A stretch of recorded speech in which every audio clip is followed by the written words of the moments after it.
A new Netflix docuseries about Sean Diddy Combs is making headlines for its never-before-seen footage of the music mogul in the days before his arrest.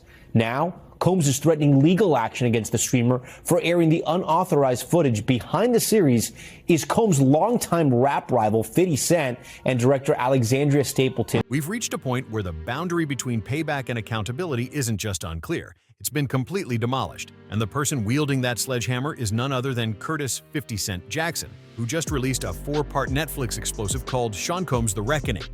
This isn't being labeled as just another documentary. Insiders are describing it as a stone-cold, strategic demolition designed to destroy a reputation brick by brick. What makes this attack so insane is the material backing it up. The project is loaded with supposed private breakdown recordings from Diddy himself, captured just 6 days before his arrest. This isn't speculation or street talk. This is actual footage of a dude falling apart in real time, huddled with his legal squad, desperately searching for help and reaching out to people known for managing the messiest, darkest situations, all while his empire starts crumbling around him. And here's the twist that stings the hardest. According to reports, he recorded every single second himself. We're discussing a man who spent decades constructing an image of bulletproof power, champagne celebrations, private aircraft, elite crews, only for his addiction to documenting his own existence to backfire and trap him when everything went south. Hey, I really don't know what's going on with you, but I just want to just give you a heads up that I'm about to really disappear on you. You feel me? I'm not going to be playing these games with you at all. So I don't know, you think you silent treating me, and you think I'm going to be, nah, you'll have a rude awakening. The tape acquired by the Reckoning production squad and legally cleared according to Netflix shows Combs holed up in a Harlem hotel room, frantic and disheveled, barking orders into his phone while his legal team races to contain a tsunami of accusations. At one point, he breaks and snaps, "We are losing." His voice cracks, revealing a rare flash of weakness that almost never slips through. Then comes the line that freezes everything cold. He says, "Somebody that'll work with us that has dealt in the dirtiest of dirty business of the media and propaganda." That's not gossip. That's a shocking confession. It proves Combs understood the public battle was already finished before the first courtroom session ever started. And now, with 50 Cent involved, that footage isn't just proof anymore. It's the main attraction of a primetime spectacle. But let's be crystal clear. This isn't just about a mogul panicking at the edge of ruin. This is about a 2-decade beef finally exploding full force. The tension between 50 and Diddy has always been personal, but this time the stakes are astronomical. Does he know y'all have this in the doc? I would doubt he knows. So when this airs, that'll be the first time that his legal team, Diddy, that everybody knows that this footage is now seeing the light of day. Perhaps. What was he intending to use it for? I have no idea. Sources connected to the production claim Jackson didn't stumble onto these tapes by accident. He paid for them, tapping connections deep inside Combs' inner circle. The irony cuts deep. Diddy had supposedly planned to flip these recordings into his own tell-all project. He'd been filming his life since he was 19, stacking hours of behind-the-scenes moments, thinking he could always control the narrative until that plan turned on him. Instead, 50 Cent beat him to the punch. He flipped that same personal archive into a straight-up weapon, and the timing couldn't be more savage. Combs is currently serving a 50-month sentence in a low-security facility in New Jersey with legal appeals still hanging in the balance. Meanwhile, dozens of accusers continue filing lawsuits alleging patterns of coercive behavior and long-term exploitation, stacking pressure from every direction. And now, the story gets even messier. While Netflix keeps claiming this is not a hit piece, Combs' legal team is saying the exact opposite. They fired off cease and desist letters accusing the streamer of using stolen material and crossing serious legal boundaries. Their claim is that the footage, including private conversations involving Combs' attorneys, was never meant to be public and was supposedly obtained through questionable channels. Netflix isn't backing down, though. Director Alexandria Stapleton has publicly stated that the footage was acquired legally and that the production took steps to protect the identities of its sources. It's a hard line, and neither side looks ready to blink anytime soon. You, nephew, take that top card. When I die, I want my last words to be, I did it.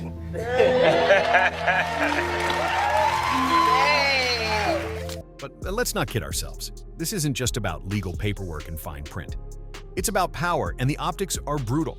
The documentary doesn't just revisit allegations, it paints them as part of a long-running pattern, a lifestyle built around power plays, control, and a belief that the rules didn't apply to him. And don't ignore the family angle either. While Combs' twins and other relatives have publicly stood by him, showing up to court in what insiders called a display of unity, The documentary has reportedly sent shockwaves straight through his inner circle backstage. The mood is anything but calm. There are whispers, unconfirmed but persistent, that his children were visibly shaken after seeing early cuts of the film, especially the segments showing his pre-arrest meltdowns. These are the same kids who just months ago delivered emotional statements to the judge asking for leniency, painting a very different picture of the man they knew. Now they're reportedly forced to wrestle with two versions of their father, one they defended in court and another presented in The Reckoning, a man who, according to the footage, seemed more focused on controlling the narrative than facing the consequences head-on. And don't overlook the timing of this drop. It lands right as Combs' legal team prepares an appeal, right as new civil lawsuits keep surfacing, and right as public obsession with his downfall hits a boiling point. Every move feels calculated, every release perfectly placed. But here's the question that refuses to go away. Is 50 Cent really doing this for the victims like he claims? Or is this the final strike in a long-running personal war? The two have never hidden their hatred for each other. But why you believe she knew about the Fricos? Because one of the witnesses said she was there. And do you remember this, bro? Check it out. People tell off on themselves so much, man, and I don't understand when people don't catch it.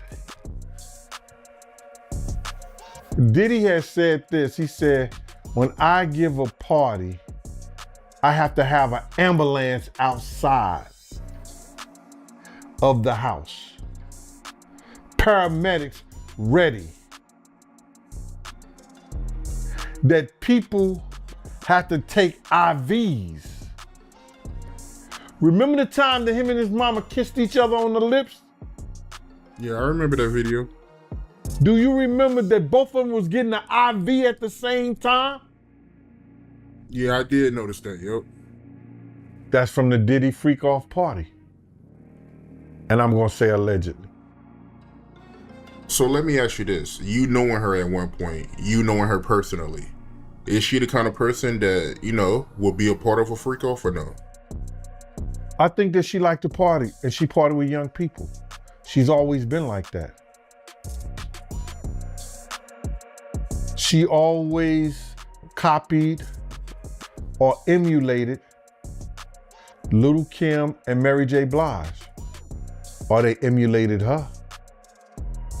The blonde hair, the nails, the high boots, the age-appropriate, inappropriate clothing. And this documentary has reignited serious debate about motive. Jackson has said that staying silent would make it look like hip-hop condoned Combs' alleged behavior. Yet skeptics remain loud and unconvinced. Critics point to a long trail of bad blood that didn't start yesterday, from Diddy's infamous shopping spree comment at Chris Lighty's wedding, something 50 Cent later described as a thinly veiled proposition, to revelations that Combs was allegedly involved with 50's former partner Daphne Joy.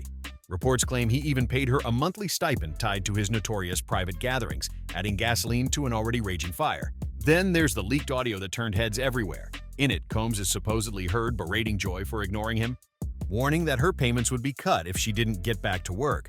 The implications are heavy, and when you line that up with the timing of this documentary dropping while Combs is locked up and unable to respond in real time, it all feels sharply calculated. At the same time, the legal fallout keeps snowballing. Combs' team has hinted at taking further action against Netflix, arguing that the use of private recordings, especially conversations involving his attorneys, crosses into attorney-client privilege territory. Netflix isn't blinking, though, framing the series as a necessary reckoning meant to expose what they call a decades-long pattern backed by evidence. And it doesn't stop with the tapes. The series reportedly digs into everything, from long-circulating claims tied to the 1996 Shakur homicide, where former associate Keith D has alleged Combs offered $1 million bounty, to testimonies from women like Joy Dickerson-Neal, who has alleged she was exploited and recorded without consent in the early 1990s. Each piece adds another layer to a story that just keeps getting darker. Then there's the money angle, and it's raising serious eyebrows. Insiders claim Combs was moving millions overseas in the days leading up to his arrest, a detail that, if proven, could resurface in ongoing RICO-related investigations. That alone is heavy, but the most chilling part of the reckoning isn't even what it shows. It's what it strongly suggests is still buried. Because Combs was recording everything. I was at City College. You understand? I was there. I was doing security. My team was supposed to have the outside. Puff came to me the day before we were supposed to do the job there and told me that Heavy D didn't want us to do the security outside. I had 18 men ready to do the security outside with my dogs like I always do. People knew how we used to roll. We would have the pits, the Rockwilders, you understand? You know, we had that outside locked up. So anybody try to bum rush, anybody do that, we had the gates, the whole 9 yards. So we could stop all that. You know how people gonna get down in Harlem. You understand? So, and then when you got LL Cool J, you got Mike Tyson coming through there, and they coming through the front door so people see them. So they gonna go crazy. LL was the hottest thing out at that time. Mike Tyson was the hottest thing out at that time. They got all kinds of stars and people in there already. They was coming through the back.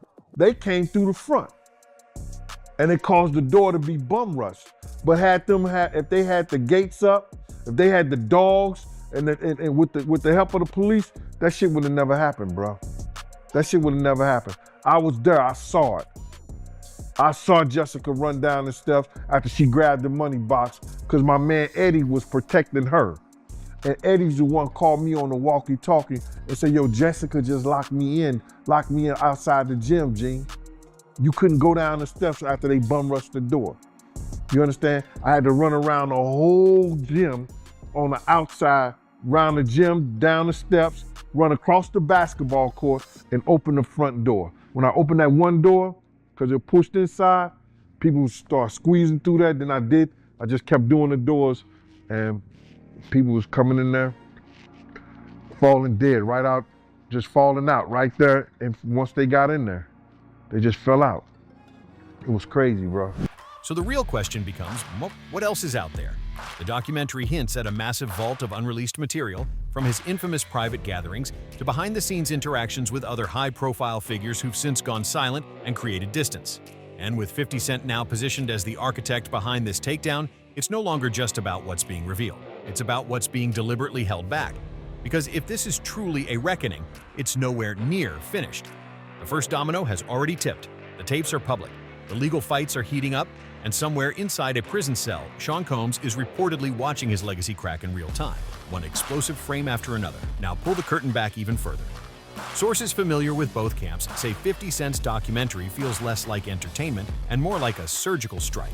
They insist this isn't only about exposing the truth, it's about settling a score that's deeply personal and carefully calculated. The meltdown tapes don't just look damaging. Critics say they carry 50's fingerprints all over them. This series doesn't simply air Diddy's dirty laundry, it puts it under a spotlight that refuses to shut off. It weaponizes his own voice, his own panic, flipping private moments of desperation into public ammunition, and the timing, impeccable. Combs is locked away, his legal team scrambling, his family stuck playing damage control while 50 Cent sits back and lets the footage speak loud and clear. But here's the twist. Insiders keep stressing the most damaging part isn't even the tapes by themselves. It's the pattern they expose. A pattern of alleged payoffs, frantic calls to fixers, and a man who spent years controlling the narrative, now forced to watch his own words tear that image apart. The core of the controversy lives inside those pre-arrest recordings. In them, Combs is heard strategizing with his lawyer Mark Agnifilo about how to push back against the growing wave of accusations. His tone swings between confidence and desperation as he says, "We have to find somebody that'll work with us. It has to be somebody that has dealt in the dirtiest of dirty business." The urgency is impossible to ignore. Netflix continues to stand firm on the legality of the footage. Combs' legal team, however, calls it stolen, labeling it a massive invasion of privacy so extreme they're openly threatening legal action. The battle lines are drawn, and neither side looks ready to step back. Yet, the question refuses to go away. If these tapes were originally meant for Combs' own documentary, why didn't he lock them down? Was it pure arrogance, believing no one would ever dare turn them against him? Or was it something darker? A belief that his influence still ran deep enough to bury anything truly damaging? Either way, the irony is ruthless. The man who built an empire on image control now has his most exposed moment streaming on Netflix with 50 Cent sitting in the executive producer chair pulling the strings. This isn't just about embarrassment, it's about power, and who gets to wield it when everything falls apart. And then there's the money trail, which only adds more tension. Rumors keep circulating that Combs was shifting assets overseas in the days leading up to his arrest. The documentary hints at this, but stops short of laying it all out. If proven, those moves could connect to the wider RICO investigation that once threatened to take him down entirely. Remember, Combs was acquitted of racketeering charges, but prosecutors painted him as a kingpin-style figure surrounded by loyalists who allegedly helped maintain his lifestyle and shield him from consequences. The series reportedly dives into these financial maneuvers, suggesting the tapes might only scratch the surface. One former associate, speaking anonymously, claims Combs had a network of people ready to handle problems, whether that meant shutting down accusers or quietly greasing palms. If true, it paints a picture far bigger than a single documentary. And if the FBI is still digging, like some insiders claim, those tapes could be the domino that kicks off another wave of indictments. One leak, one recording, and the whole situation could explode all over again. But the family angle is where things turn into emotional warfare. Combs twins have been his most visible defenders, standing by him in court, delivering heartfelt statements, and even breaking down when the verdict was read. It's a powerful image, kids rallying around their father at his lowest point. Critics, though, see it differently. They argue it also looks like a carefully staged PR move, one that starts falling apart under the weight of the accusations. Online, the contrast is impossible to ignore. On one side, there's Diddy, the devoted dad. On the other, there's Diddy, the man allegedly caught on tape berating a former partner, the man accused of exploiting women over decades. The documentary leans straight into that contradiction. It shows family moments to humanize him, then cuts sharply to testimonies that tell a completely different story. That editing choice feels deliberate, forcing viewers to wrestle with the same question jurors faced. How do you square the man sitting quietly in a courtroom with the man in a hotel room pleading on tape for a way out? The tension hangs heavy, and the answer isn't easy. And if all that wasn't enough, here comes another twist. The baby mama drama isn't background noise, it's front and center. 50 Cent's team allegedly leaned hard into the revelations around Daphne Joy, not just because of her history with Combs, but because of what it represents. A man who, according to multiple accounts, blurred the line between business and personal life, treating relationships like transactions. Joy's alleged ties to Combs' private gatherings, the reported monthly payments, and the leaked audio of Combs losing his temper all feed into the documentary's main argument. This wasn't just about private encounters, it was about control, influence, and leverage. And when 50's other ex, Shaniqua Tompkins, publicly dragged Joy's past into the spotlight, calling her a pole performer from Las Vegas, it wasn't just messy drama. It was a reminder that Combs' world was built on secrets, and those secrets always came with a price. Now the fallout is spreading fast. Misa Hilton, Combs' ex, and the mother of his eldest son, has reportedly been approached about her own tell-all project. Sources say it would be directed by the same filmmaker behind The Reckoning.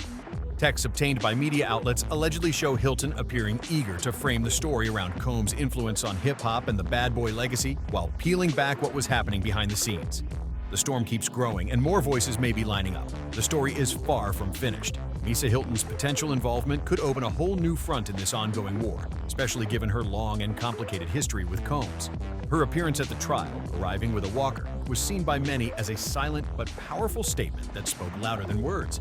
At the same time, other former associates are reportedly debating whether to step forward. Some are drawn by the spotlight, others by the promise of a paycheck. The pressure is real. In this climate, staying quiet isn't just seen as loyalty. It's starting to look like a liability.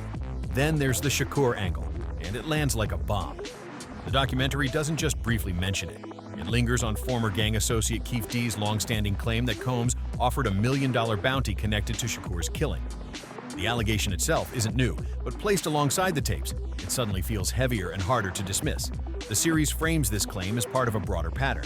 A man who allegedly played both sides, using money, influence, and connections to shape outcomes, only to end up trapped by his own actions. Combs has always denied any involvement in Shakur's death. But the filmmakers highlight Keefe D's proffer agreement with law enforcement as a sign they believe there's still more beneath the surface. And if ongoing interest from law enforcement into Combs' past ties and West Coast tensions uncovers anything new, this story could shift fast. What started as a scandal may turn into a full-scale reckoning that no one can control. But maybe the most chilling detail of all is how Combs' own obsession with recording everything turned into his downfall. The documentary reportedly includes footage of him filming himself in mirrors, ranting about his accusers, even cracking jokes about the legal storm closing in around him. It's like he couldn't stop documenting his own collapse, staring straight into it and hitting record anyway. Now that same footage is being used to frame him as a man who truly believed he was untouchable, right up until the moment reality caught up with him. The imagery is unsettling, almost surreal. The contrast with his public image is hard to ignore. This is the Diddy who rubbed shoulders with presidents and dated supermodels. And then there's the private version sounding like a man drowning behind closed doors. As the documentary keeps dropping shock after shock, one thing becomes clear. This isn't just about his past, it's about what comes next. With civil lawsuits stacking up, a possible appeal hanging in the air, and a Netflix series locking his name into the headlines, the pressure isn't easing anytime soon. The spotlight is staying right where it is. The real question isn't whether he survives this storm, it's what's left when the dust finally settles. Will he be remembered as a mogul who reshaped the culture, or as a warning about power, ego, and ambition gone unchecked? And with 50 Cent still lurking in the background, who's to say there aren't more tapes, more secrets, and more explosions waiting to drop? So here's where we leave you. A man who built an empire on control, now watching it slip through his fingers. One leak, one tape, one lawsuit, one betrayal at a time. What once looked untouchable is now cracking in public, frame by frame. The reckoning isn't coming anymore. It's already here. And in a story this twisted, packed with grudges this deep and stakes this high, there's one question that won't go away. What's the one secret still buried? Is there something even 50 Cent hasn't exposed yet? Drop your theories in the comments, because something tells us this saga is nowhere near finished.